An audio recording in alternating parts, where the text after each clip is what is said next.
ψάχνοντας να βρω τρόπο επιβίωσης, βρήκα τα σιτία της Αθήνας και πήγαινα εκεί και έτρωγα στις 12 και στις 5. Έπαιρνα ένα επίδομα 560 ευρώ πολλά χρόνια και ζούσαμε οι δύο μου γη, η νύφη μου, το εγγόνι μου και εγώ. Αυτό το επίδομα μου το κόψανε η κυβέρνηση, η Τρόικα, για να φάνε αυτοί. Το όνειρό μου ήταν να έχω ένα μπαλκόνι και μια ζωή εμένα σε ένα υπόγειο. Εμείς για πολύ καιρό δεν είχαμε ρεύμα, όπως και σε πολλά σπίτια, και δεν είχαμε να πληρώσουμε. Και ήρθαν κάποιοι εθελοντές σήμερα και μας το συνδέσανε. Μου σταματάνε 4 μηχανές της αστυνομίας. Βγάζω τα ταυτότητά μου, τη χτυπάνε στο κομπιούτερ, έχετε ένταλμα σύλληψης. Λόγω από ότι έβλεπα την εφορία. Χρωστάτε 690 ευρώ.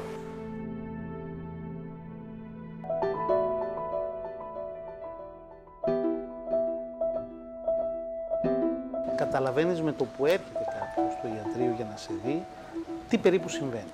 Τρέπονται, ενώ άλλοι θα έπρεπε να τρέπονται. Είναι άνθρωποι που δεν έχουν πρόσβαση στο νοσοκομείο, εύκολοι, δεν μπορούν να προσφέρουν απολύτως τίποτα στην οικογένειά τους.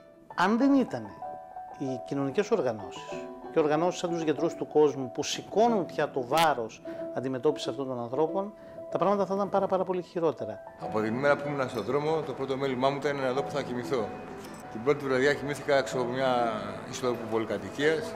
Ήρθαν και με διώξαν η αστυνομία. Εδώ τόσο κόσμος τι θα κάνει, μας έχουν για σφαγείο. Είμαι 3 χρόνια άνεργος, δούλευα marketing τουριστικών επιχειρήσεων και σε μεγάλες πολυεθνικές. Το 2009 το Σεπτέμβριο έμεινα άνεργος, έψαχνα να βρω δουλειά, δεν έβρισκα. Με έπιασε και μια κατάθλιψη, κάθισα και 1 χρόνο στο σπίτι μου. Οπότε μου μπήκε η ιδέα να μαγειρεύω ζωντανά στον δρόμο και να τρώμε όλοι μαζί. Και έτσι το κάνουμε. Εδώ και 15 μήνες μαγειρεύουμε καθημερινά στους δρόμους της Αθήνας και τρώμε όλοι μαζί. Ζω τη ζωή τους και αυτοί ζουν τη ζωή μου.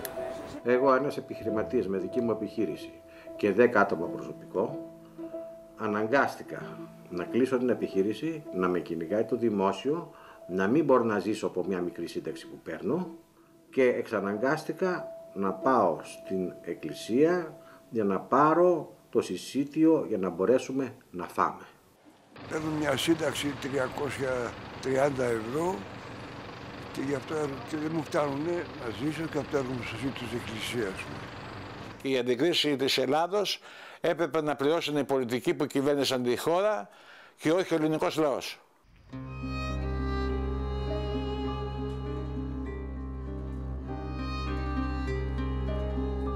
Φοβάμαι πολύ που κοιμάμαι στον δρόμο. Θέλω ζεστασά.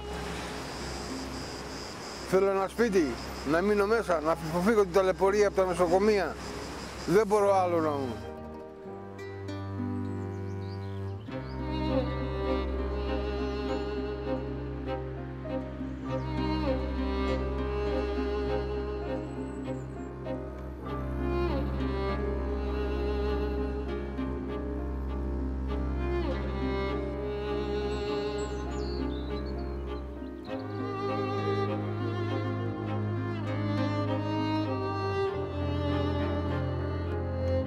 Είχαμε μια πολύ κανονική ζωή, τη δουλειά μας, κάναμε όνειρα, κάναμε σχέδια και μέσα σε 1-2 χρόνια τα χάσαμε όλα. Την εργασία μας, τις οικονομίες μας, τα όνειρά μας.